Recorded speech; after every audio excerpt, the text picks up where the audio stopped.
नमस्कार, जोहार। आप देख रहे हैं झारखंड स्वतंत्र खबर। मेरे साथ पूर्व मंत्री देव कुमार धान हैं और लगातार इस इश्यू पर इन लोग पिछले साल भी जब केंद्र सरकार लागू करने की बात कही थी तो लगातार विरोध कर रहे थे। इस झारखंड में नहीं, कई प्रदेशों में जहां आदिवासी रहते हैं वहां भी विरोध हो रहा था।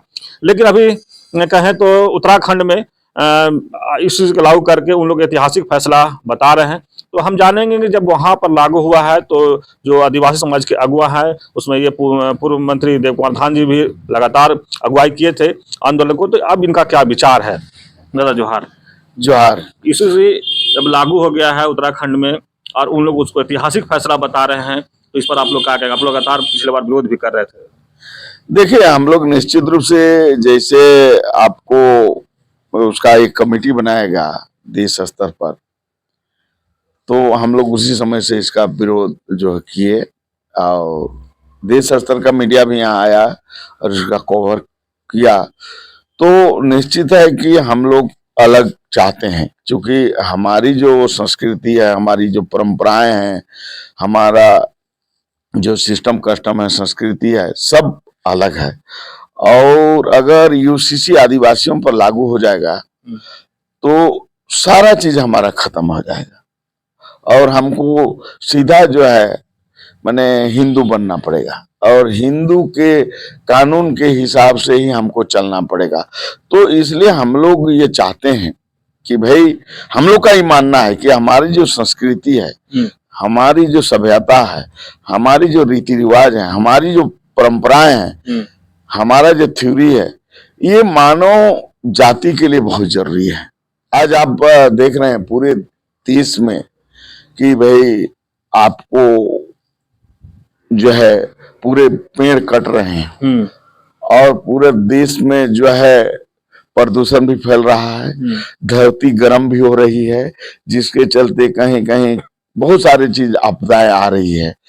तो हम लोग पर जबरदस्ती ये थोपना हमारा अस्तित्व को माने आदिवासी मुक्त भारत बनाने का एक परिकल्पना है, इसलिए हम लोग इसका विरोध कर रहे हैं। लेकिन उत्तराखंड में आदिवासियों को यूसीसी से अलग रखा गया है और यहाँ भी आपको इस विधानसभा चुनाव से पहले आपको यहाँ भारत सरकार के गृह मंत्री बात को बोले हैं कि झारखंड में भी आदिवासियों को यूसीसी अगर यहाँ बनेगा कभी तो हम लोग अलग रखें।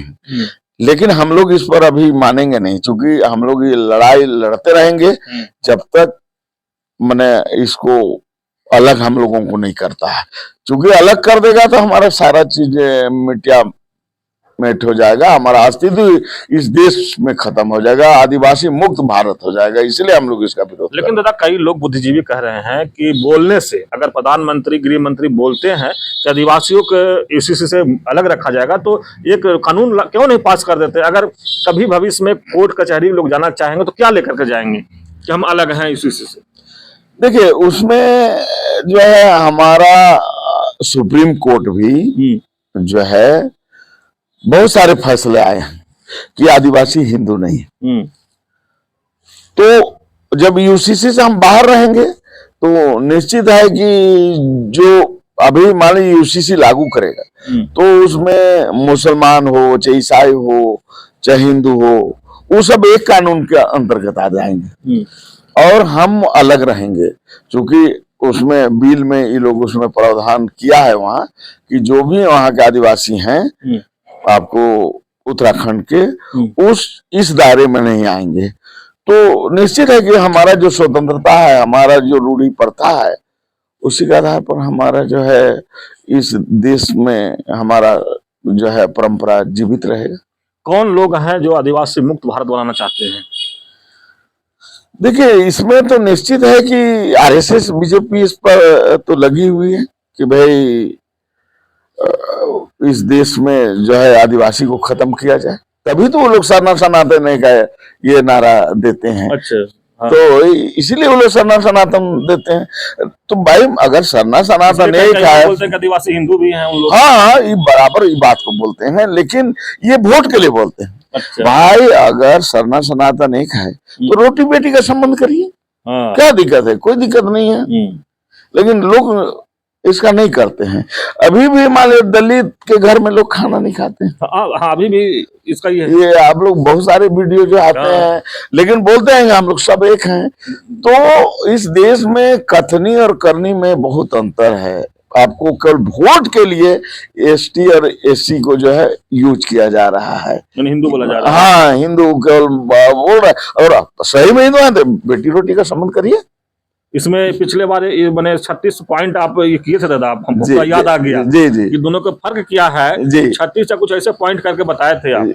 हाँ, इसीलिए जैसे हम तो बहस करने के लिए तैयार हैं भाई, चाहे वो मोहन भागवत हो, चाहे कोई भी संगठन के जो हिंदू संगठन के लोग बहस करना, तो हम लोग आदिवासी अलग हैं और हिंदू अलग है, ईसाई भी अलग है। हम तो देखिए मैंने धर्म अलग है, देखिए ईसाई धर्म अलग है और आदिवासी धर्म अलग है और हिंदू धर्म अलग है। आरक्षण किसको मिलेगा नहीं मिलेगा ये अलग मुद्दे हैं, लेकिन धर्म में ईसाई धर्म अलग है, उनकी अपनी परंपरा संस्कार उनके जो है वो तो माने जो है कैनल लॉ से वो गाइड होते हैं।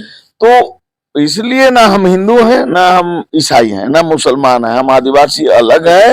हम प्राकृतिक पूजक हैं, जो हम प्रकृति का पूजा करते हैं, उसका संरक्षण करते हैं। चलिए, आप अभी सुने इसी पर अपनी बात को रखते थे पूर्व मंत्री देव कुमार धान जी, लेकिन हमें को पहले बात बताते थे। पिछले ही बार कुछ महीना पहले हम ये खबर किए थे कि आदिवासी हिंदू से कैसे अलग है, आदिवासी ईसाई से अलग कैसे है।